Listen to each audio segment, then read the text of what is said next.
Hey everybody, Michael here. Thank you so much for tuning in. This is another episode of the Unscripted Support Podcast. With me today is a very, very special person. He is husband, a dad, corporate leader, corporate, I would say corporate executive, but also community leader. So his name is Kirby. But also, this is the second episode of the on the Unscripted Support Podcast. So I'm very excited as well. But Kirby, pleasure to have you here. I would love for you to give your own introduction. Obviously, I don't want to say something that's out of line, but it's your story, so I would love for you to maybe introduce yourself, and from there on, we can move forward. Great. Michael, yeah, well, thank you, number one. Thank you for the opportunity to come on your show today and be part of your directory and obviously honored to be part of helping out our community, right? That's very underserved. And it's great talking with you today. So, yeah, to what Michael alluded to, my name is Kirby Rabalais. My family and I, we live in Glenview, Illinois. That's a northern suburb of Chicago. Married to my much better half, Chelsea, and we have two young boys, a 5-year-old that's a neurotypical child. He has red hair, and his name is Porter, and his personality matches the red hair, and he's full of life. He's a lot of fun and just absolutely nonstop. And then we also have, excuse me, Harley, who is, he is a neurodivergent child. He has a rare genetic disorder called Pitt-Hopkins, which is it's his 18th chromosome is mutated, and that causes global developmental delays. So everything, Michael, that you and I take for granted, walking, talking, feeding ourselves, sitting up, standing up, Yeah. everything, right? All typical natural human faculties has been a challenge or struggle for him. He's still nonverbal, but the great thing is he is a very, very sweet child. Wouldn't hurt a fly, which we're so blessed with, and he's made a tremendous amount of progress through not through conventional modalities and non-conventional modalities. And he'll be 7 October, and he's just a sweet, sweet boy, and we're just truly blessed with him and how he's changed our lives and the way we look how the lens we look through the world, if you will. So and that's me. And yeah, work a corporate job, which is a lot of fun in SaaS and technology, and then also have a side business as well, supporting fathers in our community. So yeah, a lot of fun. Awesome. No, I can see it, and yeah, I think that you know when our children have unique needs. When we started this journey, I would say sometimes life hits us with a curveball because you had your own expectations, your own lifestyle, and now everything changes when you get a diagnosis. But I think that your story obviously resonates with a lot of people that are in corporate, have a job, but still need to be dad at home, still need to be a husband, but at the same time, you're also doing a side hustle to be able to help all their parents. So that's amazing, and I think that at least from my side, after I went through that denial phase, then to that acceptance phase, and I think that in that I would say in that transition, you start becoming an advocate, and I assume that we've spoken about that before, Yeah. but I assume that what you're doing is going to help a lot of parents. So thank you for that. Um, Now I have a couple questions. So if you do see me looking down, it's I'm taking notes. So Sounds good. now being a parent of two children, one with unique needs, another one neurotypical, you know, I see having conversations with several families that the sibling dynamic is Mm. kind of difficult during the later years, but obviously usually we start the recommendation is to start having conversations as early as possible, right? In that case, what do you recommend, for families that are listening that, have the same more or less dynamic, but haven't really crossed their mind that, hey, there's a sibling that, that they don't feel in a way that it's mandatory that they're going to take care of their brother, but at the same brother or sister, but at the same time, they're Mm. conscious of that could be a possibility, right? Yeah, great question. And let's get on the open for our community, right? And I've recently wrote some content on it a couple of different times, and I think it's a very important question, as so many families have, a, a diverse mix of neurotypical and neurodivergent children, right? I think Michael yourself as well, right? So it's like, a couple of things that we've done that has not saying it's gospel, but it's been very, very helpful for us. We start communicating to Porter, our neurotypical child, early on, a couple of years ago, like, hey, Harley's going to grow up a little bit different, right? He's got his own uniquenesses, he's got his own strengths, he's got his own, things that he's going to work through, but it's going to be a little bit different than typical children, yourself included, right, Porter? And it kind of just started resonating and just nothing heavy, nothing like, oh my God, you got to take care of him, none of that kind of stuff, but just like, hey, you're his little brother, you guys are best friends, and you always, you'll always be there. And I've always told them, like, I've ingrained this in their subconscious, and I hope I have, and I hope I've done a good job Yeah, to the point where Porter is telling me, like, don't tell me this anymore, Dad. But like, hey, there's like, I tell them in the car ride. So it's like I turn off the radio. I'm like, I need you guys just for a second to focus. I'm like, hey, you guys are best friends. You guys are intended for an incredible life. Dream big. Nothing is impossible, and never let anybody tell you that's not impossible. And just know how much your family and your close friends love you, and you're going to change the world in your own way. I've told them that, 1,000 times over the last the last 3 years, and I want I want them to know that for several reasons, obviously, but also my upbringing, my wife's upbringing, and for them to know, hey, irrespective of the way you're going to grow up, the way things are going to yeah. progress, your development, and so forth, that you have the ability to change the world in your own way in the best possible way. Mm, So that's one aspect. The other piece is that my wife and I, we try to like obviously we're extremely close knit family, like your family, Michael, which I admire. And also we try to do independent time with them as well, like both of us, like on the weekends, nice. specifically. And then both boys have a lot of activities, sports, swimming. Harley just got recently involved in equestrian, horseback riding. So like we do that individually, right? And like it's time for we have one-on-one time, and we try to be very focused and present in those moments. So those are the two biggest things that we've done over the last probably at least 3 years that hey, is it where's it going to lead to? We don't because again, our boys are so young compared to some other families, but that has been we take solace in that, and I feel like that's a good way to communicate to them, and they know, and they connect, and they have a really good relationship. And I know Porter's going to grow up with a huge heart because of living with Harley, growing up with Harley. That's awesome. And we always recommend for families that if they haven't had this conversation, it doesn't matter how early, well, it does matter how early, but it doesn't matter how you express it or approach it, we believe it still needs to be tackled because again, there's a lot of false expectations when we talk about siblings. It's like assumed that they will be there, or taking care, but in reality, they might have their own plans and so forth. And I see that a lot, and I wanted to get your input because obviously we're in the same boat. Christian's diagnosed, Amanda's not. And we try to do the same thing, go activities, but always try to put Amanda for her to feel involved, but at the Mm, same time, knowing that Christian, we don't know, we don't have a crystal ball. We don't know how independent he might be later on, right? So that love your response, and I also understand that you have a group of dads that you help. It's a community. They can feel heard, supported, and and it's really hard for dads to be able to have that vent sometimes because we as men obviously don't talk as much, but we do receive obviously like any other parent judgment from family, friends, society. And I love the initiative that you'd have to be able to just have a community for dads to be able to tackle these type of topics.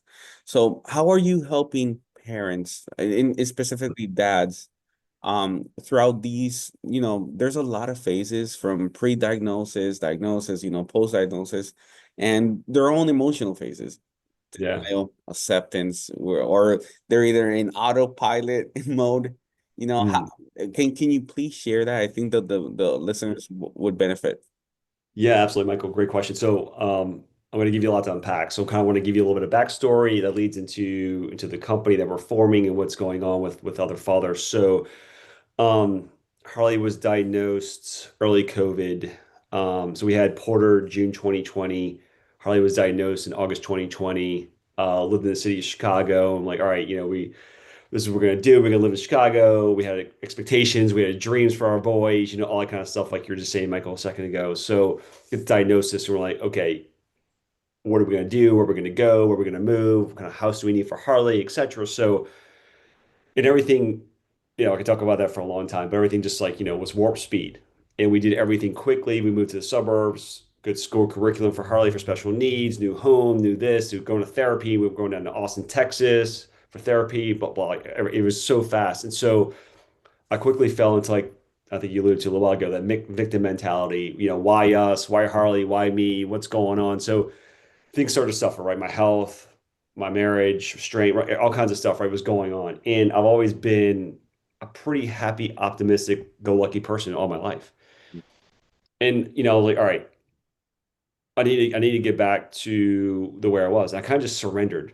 I just surrendered and opened up to the universe and God, whatever, right? And one thing led to another. Some people started coming into my life at the right times, and serendipity started happening. And that's when I started having a paradigm shift a couple years ago, and the mindset shift of kind of going back to that optimistic, we're going to get through this, Yeah. whatever, and we're going to exhaust all options or resources to give Harley the best life possible. In that moment, in that time frame, I've always wanted to be an entrepreneur. And my wife Chelsea's like, hey, this is what you need to do. And I'm like, what do you mean? She's like, you need to go help other fathers deal with the same thing you're doing with because you're doing it right now. She's like, this is it. I'm like, oh my God, you're right. So, I'm like, this is it. So I just started talking about, I started just talking about it, putting it on the universe last fall, talking to people, connecting people like yourself, Michael, nonprofits, schools, fathers, parents, venture capitalists, like everybody, right? And it was just like, this is a huge gap, Kirby. Go do it, make it happen. So fast forward, my company's called Got Fortitude, and it is on the basis and premise of creating to you said, Michael, to a safe, inclusive, mission-based community for fathers to come wherever they're at in the cycle of life when it comes to diagnoses, by post-diagnosis and whatever, and meet you where you're at. And I Mhm. want to have it made very judgment-free zone. I want everybody to learn from each other and come and help. At the end of the day, I want you to find clarity and purpose so you can live the best life irrespective of how difficult your situation is. So you can be the best father, best husband, best employee, whatever that might be, right? Irrespective. So that's kind of the premise of it and is absolutely, I just love it. And it's growing, it's building we have a Facebook group, as you mentioned, Michael, that it's been a lot of fun getting to know these fathers and helping them out and really learn from each other, right? I'm posting questions in there and actually like, hey guys, how can I do X, Y, and Z? And great responses. And then we're doing all kinds of fun things and challenges and questions. And we're going to start doing some hangouts and Zoom calls. So I just gave you a lot to unpack. But, Perfect. I want this opportunity, this platform so for other fathers that feel the need, they don't need to be stoic. They don't need to suffer in silence. They have the ability to come somewhere and we'll meet you where you're at. And we love to have you along for the ride. Perfect. And Kirby, question, I've been this for some time now, and in our community sometimes, and it's something is if what I'm saying could cause some, comments. Um, when is this a paid subscription? Is it not? Because what I've seen in some cases, when those who pay attention, right? And sometimes when you give something for free or anything, it's good, but the, there's a lot of, I would say, of that subscribers that don't really pay attention, maybe because they haven't, had any skin in the game. So just wanted to ask for you, is this free? Is it paid subscription? Is it both? Is it tiered? Yeah, great question, Michael. So the Facebook group today, it's no cost today. But pretty quickly, as we keep on going up in numbers, and we're going to hit a threshold pretty soon where it'll be a paid subscription service for today. It's no cost. So if there's any followers that are hearing this message when you publish this online, please join us now before we hit that subscription cost. We do also have a coaching packages as well to help out fathers one-on-one individually. That is a paid service, and we do have advocacy services as well that's paid. But all the content, the resources, the newsletters that's all no cost at this point. So I wanted to be open source initially just to attract fathers and their families and so forth and other organizations like yourself, right, to help spread the message and create a lot of value and support and hope for our community. And then we'll continue to drive that forward. Perfect, perfect. That's awesome. That's awesome. So now, do have a couple more questions. So you're doing a lot in the sense that obviously that husband, dad, corporate leader, community leader, now obviously this side hustle. how would you say how for those parents out there, um, how would you recommend or just talk about the way you balance out everything because it is important for those who are thinking of doing something and they're scared because they might think that they don't have time or it's too much energy, too much effort. Like how would you guide somebody if they want to do something but they don't have, the grit, I would say. Yeah, for sure. I'll say number one is just to get started, right? Irrespective of the situation. You and I started, Michael. I didn't know what I'm doing. I still don't know what I'm doing to a certain extent, right? I'm just getting a little bit better every single day, right? And trying to help out and just trying to lead with value and help and support. But I think how I do it is, and this model's not for everybody, right? I do burn the candle at both ends a little bit, but I'm excited about it. I want to make an impact, right? I want to contribute. I want to Yeah. expand my capacity by helping other people and so forth. So, number one is my family is my priority, irrespective of what happened, right? And just like yourself, right? That's number one. So that's why I anchor on, and that's my paramount. Like that's the end goal, making sure that they're my boys and my wife are taken care of, family situation, whatever. Number two, then I kind of layer everything else into it, right? So the two jobs, my health, my own things. So what I do is specifically is I wake up extremely early, every single day, like 4:30 early, and I have my own practice. I have my own self-care practice, which I typically do, and I get up and I practice gratitude Mm-hmm. and I meditate, Okay. and I get my mind right, and I call it my mental sanctuary. Mm-hmm. Sometimes I flip it and I work out first in the morning, just depending on the workload and what's ahead of us that day. And I'll do gratitude and meditation later in the day. Just depends. But I also want to work for both jobs, one or Mm-hmm. two type, whatever my corporate job, that one priority is in the morning I can knock out, as well as also for God Fortitude. I want to be able to do all that in the morning. So by the time the boys wake up, 6:37, I have so much momentum Yeah. going into the day that anything that comes at me, I'm like, whatever, I can take it on. I'm like rolling, So like again, it's not for everybody, but it is like I want that momentum, I want that focus, I want that just that whatever that might be, right? That junction for life. And I also take care of myself through working out, a lot of natural homeopathic supplements as well. And I eat very, very healthy and clean, which helps. And then from there, I kind of block off times like, hey, like next 4 hours, is my corporate job, I gotta do it. I'm focused, and I go back and forth sometimes. And it just kind of depends on how the way the day goes. And that's how I fly through the days. And I try to be focused and helpful and supportive on each aspects of my life. And by 8 o'clock, 8:30, 9 o'clock, I'm out, Yeah. I'm beat. So um, that's That's kind of how I manage it all. And I just go for it. Like I don't ask permission. I just do it because I want to help and support and contribute. So again, another long-winded answer, Michael, but hopefully that answers your question. Oh no, of course. For me, it's I have a big problem in that area. For me, it's consistency when it's about getting up because sometimes Christian just stays late so late and he goes into the bed and wants to play and it's 1 o'clock in the morning, 2 o'clock or so it's very difficult, at least from my side, to be able to have consistency. I'm trying, and I think that that's just by trying. I think maybe I can now work out 5 days, but at least 3 to 2 days, just walk. I started walking with him. I don't know if I mentioned that to you. That's great. Just a way of us to be able to take him away from the tablets.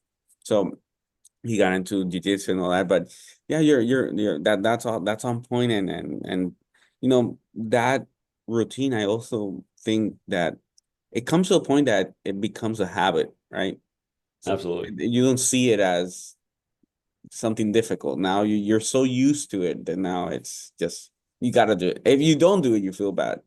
Oh, you're right. And definitely at first, don't get me wrong. It wasn't like I don't want to wake up at 4:30 in the morning, like, okay, let's go do like 20 things, right? Like it's not like I'm falling sleep till like 6:30 and like, all right, life is grand and great, easy and my kids and this and that. But yeah, it's just that's not the life Yeah. it's not like we're built, right? And you got to work around your schedule and what works for you. And again, my blueprints aren't for everybody, but I love what you're doing, Michael, taking your son for walks, getting them outside. I mean, those things are so good for children that, our children that have sensory issues and stimulation issues. I think it's amazing. So Kim was doing that for sure. That's awesome, man. And I do wanna ask, going back to the as you talk, I start asking, putting my questions. Going back to the Facebook group, do you see any type of, common denominator from dads, for those dads that, because there's a lot of parents that feel alone, and maybe if they see that other parents are having the same type of behaviors or thoughts, it might resonate with them. So in that group that you have you seen something that you would say, hey, this is the most common factor I see, or misconception, or I don't know.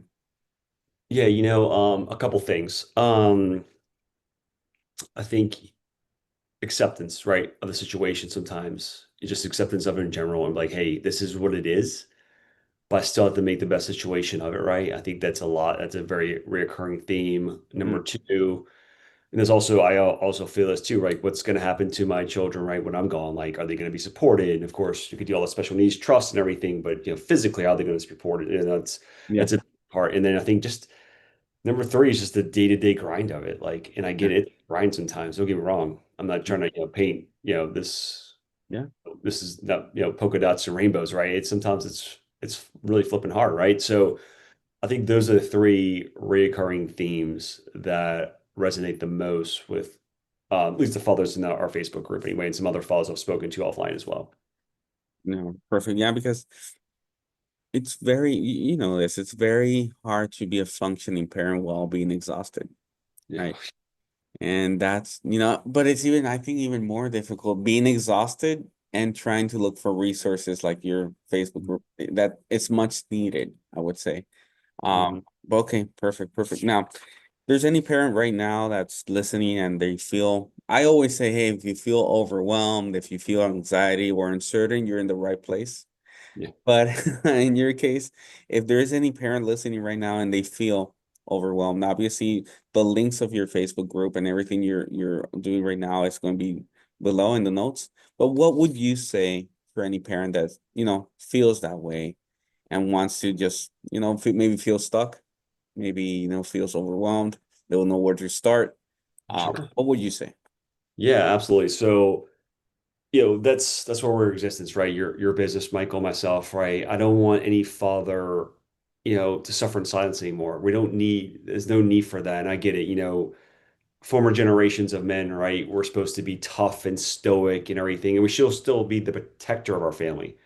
But things have changed, and now as technology is accelerating and our generation is accelerating, right? I think the message of the platform is don't suffer in silence.